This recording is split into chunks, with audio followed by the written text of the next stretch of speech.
नमस्कार, कृषि से जुड़ी महत्वपूर्ण जानकारी लेकर किसानों के द्वार हम लाए हैं पूसा समाचार। पूसा समाचार के इस अंक में मैं डॉक्टर कपिला शेखावत, वरिष्ठ वैज्ञानिक सस्य विज्ञान, एवं मैं डॉक्टर ज्ञान मिश्रा, प्रधान वैज्ञानिक आनुवंशिकी, पूसा संस्थान की ओर से आप सभी दर्शकों का हार्दिक स्वागत करते हैं, अभिनंदन करते हैं। कपिला जी, आज के इस अंक में हम दर्शकों को लहसुन में बीज उत्पादन एवं संरक्षित संरचना में सब्जियों के बीज उत्पादन की जानकारी देंगे। साथ ही साथ हम स्वीट कॉर्न एवं बेबी कॉर्न उत्पादन करने वाले एक प्रगतिशील किसान का अनुभव भी आपसे साझा करेंगे। बिल्कुल, और हर अंक की भांति हमारे खास सेगमेंट पूसा व्हाट्सएप सलाह में आपके द्वारा भेजी गई समस्याओं का समाधान साझा करेंगे और मौसम की जानकारी भी देंगे। किसान भाइयों, पूसा समाचार के पिछले अंक में हमने आपको प्याज में बीज उत्पादन की जानकारी दी थी और प्याज के साथ इन दिनों में लहसुन की बुआई भी होती है। और जो किसान भाई लहसुन में बीज उत्पादन करते हैं या करना चाहते हैं, उनको बीज उत्पादन विधियों के बारे में विस्तृत जानकारी दे रहे हैं पूसा संस्थान के विशेषज्ञ डॉक्टर अनिल खार जी।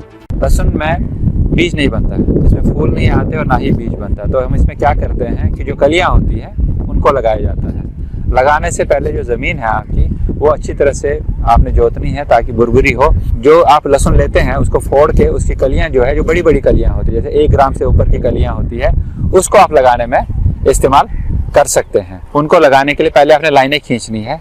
जो लाइनें हैं वो 15 सेंटीमीटर कतार से कतार की उसमें दूरी होनी चाहिए और प्लांट से प्लांट, पौधे से पौधे की दूरी जो है 10 सेंटीमीटर पे होनी चाहिए। जब आपने लहसुन लगा लिया, लहसुन लगाने के बाद आपने उसको मिट्टी से ऊपर से बंद कर दिया और उसके ऊपर आप पनीड़ा जो होता है, खरपतवार नियंत्रक जो होता है पनीड़ा, 2 से 3 या 3 से 4 ml प्रति लीटर के हिसाब से आप उसको इस्तेमाल कीजिए। लहसुन जो है सिर्फ सर्दियों में ही, रबी में ही लगता है, बाकी ये कभी नहीं लगता है। लहसुन लगाने का टाइम आपका 1 से लेकर 15 अक्टूबर तक हमने देखा है यहाँ पर लगा के कि 1 से 15 अक्टूबर तक अगर आप लहसुन लगाते हैं तो आपकी पैदावार अच्छी होती है। लहसुन में बहुत सारी किस्में, जैसे G1 है, G41 है, G282 है, G323 है, G179 है और बहुत सारी किस्में हैं। लहसुन लगाने के बाद अगर आप देखेंगे तो इसमें जो NP और K है, नाइट्रोजन, फास्फोरस और पोटाश जो है, वो 150 किलोग्राम नाइट्रोजन, 50 किलोग्राम फास्फोरस और 50 किलोग्राम ही पोटाश का इस्तेमाल करते हैं। नाइट्रोजन, फास्फोरस और पोटाश 50-50 किलोग्राम शुरू में ही देना है और जो नाइट्रोजन का 50 किलो बच जाता है, कम से कम 75 किलो बच जाता है, वो आपको 30 दिन के बाद और उसके 15 दिन, 45 दिन के बाद फिर उसका छिड़काव करना है। अब जब अगर आपने देखना है कि आपकी पौध तैयार, आपकी जो फसल तैयार हुई है नहीं, तो इसमें एक नेकफाल हम बोलते हैं, जिसको बोलते हैं गर्दन मरोड़। इसकी जो गर्दन है वो टूट जाती है, इस टाइप से जो पत्ते गिर जाते हैं, तो उससे आपको पता चलता है कि आपकी जो क्रॉप है वो तैयार हो चुकी है। किसी किसी में ऐसा नहीं हो सकता है। किसी किसी में क्या होता है कि ऊपर पत्ते जो है सूखने शुरू हो जाते हैं। निकालने से पहले 15 दिन पहले आपने पानी को रोकना है और उसके 15 दिन के बाद आपने जब अपनी क्रॉप निकाल दी है, आपने इसको वैसे ही रहने देना, ऊपर से काटना नहीं है। और फील्ड में अगर आप रखेंगे थोड़ी देर के लिए, जब तक से पत्ते सूखते हैं, पत्ते सूखने के बाद 2 सेंटीमीटर छोड़ के उसके बाद इसको काटना। अगर आपने बाहर बेचना, अगर आपने बाहर नहीं बेचना है तो इसको पौधे के साथ ही, लीव्स के साथ ही, पत्तों के साथ ही उठाइए। जैसे आप वेनी बनाते हैं, जैसे गुद बनाते हैं औरतों में, वैसे इसकी वेनी बना के आप इसको लटका सकते हैं और जब जब आपको इस्तेमाल करना है बेचने के लिए आप कर सकते हैं। और जब आपने फिर लगाना है तो जो लहसुन की बाहर वाली कलियां होती है, जो मोटी मोटी कलियां होते हैं, उनको ही इस्तेमाल करेंगे आप फिर इसको लगाने के लिए। फूलों एवं सब्जियों की संरक्षित खेती लाभदायक है और यदि किसका बीज उत्पादन किया जाए तो किसान भाई अपना मुनाफा और भी बढ़ा सकते हैं। जी बिल्कुल, और आज हम आपके लिए संरक्षित परिस्थितियों में सब्जियों के बीज उत्पादन की विस्तृत जानकारी लेकर आए हैं और इसके बारे में बता रही हैं पूसा संस्थान की हमारी विशेषज्ञ डॉक्टर सुदीप्ता बासु। बीज उत्पादन खुले खेतों में करते समय हमें विपरीत परिस्थितियां जैसे ओले, उच्च तापमान, निम्न तापमान और इसके अलावा अनेक विपरीत परिस्थितियां, कीट, रोग का इफेक्ट होता है, जिसके कारण हमारी फसल काफ़ी प्रभावित होती है और हमारी सब्जी की उपज और बीज की उपज में काफ़ी प्रभाव पड़ता है। बीज उत्पादन खुले खेत के कंपैरिजन में हम प्रोटेक्टेड स्ट्रक्चर्स जैसे संरक्षित परिस्थितियों में, जैसे net house, poly house, temperature control net house, poly house, shade nets, low tunnels में कर सकते हैं। हमारे इंस्टीट्यूट में हमने हाई वैल्यू वेजिटेबल्स जैसे करेला, खीरा, टमाटर, गोभी, बैंगन में संरक्षित स्थितियों में संकर बीज उत्पादन एवं बीज उत्पादन की तकनीकों को स्टैंडर्डाइज किया है, जिसमें हम लोग किसानों को ट्रेनिंग भी प्रोवाइड किया है और इसमें हम उनको कितना मुनाफा होता है इसके बारे में बताते हैं और हमने हैंड्स ऑन ट्रेनिंग भी प्रोवाइड किया है। खरीफ के मौसम में नेट हाउस में हम करेला, बैंगन, खीरा और गोभी की फसल बीज उत्पादन के लिए सफल रूप से कर सकते हैं।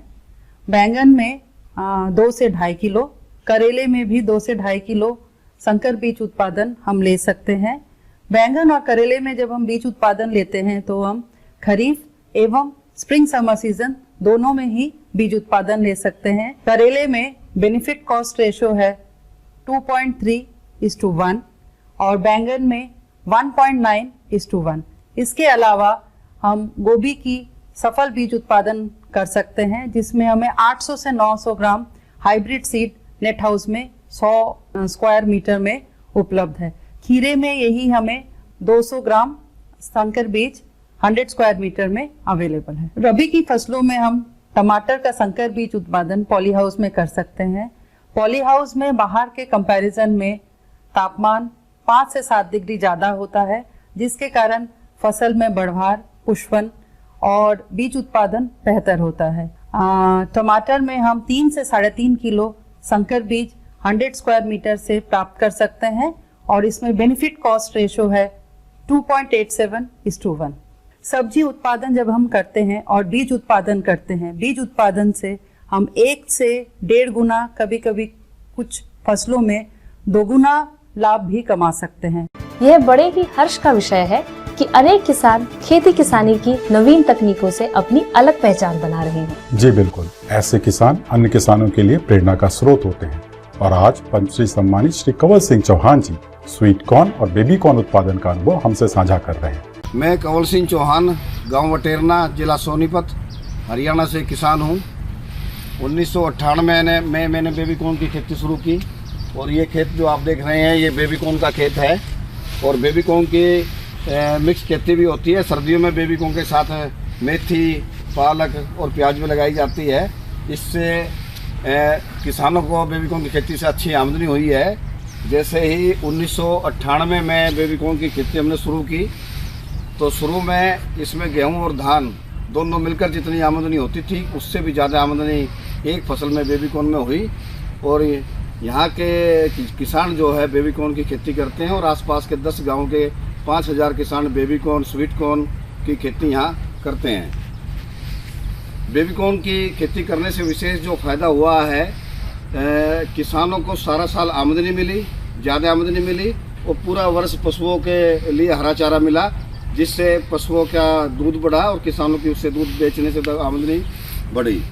इसके यदि इकोनॉमिक्स के बारे में बताऊं बेबी कॉर्न की, इसमें लगभग 15,000 रुपये का खर्चा बीज समेत आता है पूरी फसल को तैयार करने में और 70 रुपये के एवरेज से बिक जाता है और 7 से 10 क्विंटल की पैदावार बेबी कॉर्न की एक फसल पर होती है। तो हम मानते हैं मोटा मोटा 70,000 रुपये की लगभग बिक्री हो जाती है इससे और इसमें 15,000 का खर्चा है। लगभग 50 से 55,000 रुपये इसकी एक फसल में किसान को बच जाते हैं। और कई बार जब दूसरी फसल मिश्रित खेती करते हैं, इसमें मेथी की खेती करते हैं, तो मेथी में भी किसान 50,000 रुपये की आमदनी ले लेते हैं। इसी तरह से मनोली गांव में स्वीट कॉर्न की खेती होती है।